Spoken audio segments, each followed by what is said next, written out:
ईद कुर्बा में सिर्फ एक रोज़ बाकी है। ऐसे में यहाँ खरीदार अपनी पसंद के जानवर के लिए जोड़ तोड़ में मसरूफ़ है, तो वहीं व्यापारी भी अपने माल के लिए फ़िक्रमंद है।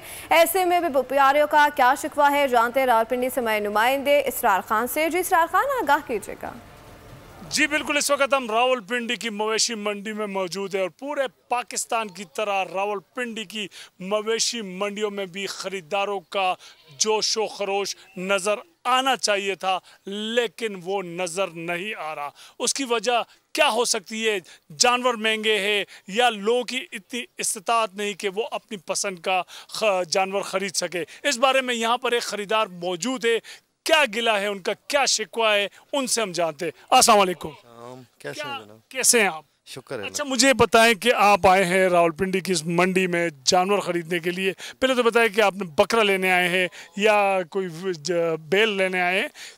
जानवर महंगे हैं, अब तक क्यों नहीं खरीदा, क्या वजह है? मैं तो बैल लेने आया हूँ, लेकिन बहुत महंगा है काम, सोच से बाहर है। तो हर किसी के हालात देख के काम आदमी करता है, लेकिन हमारे तो हालात कुछ नज़र नहीं आ रहे हैं, क्योंकि जो लाख वाली चीज़ है उसका 2 लाख मांग रहे हैं।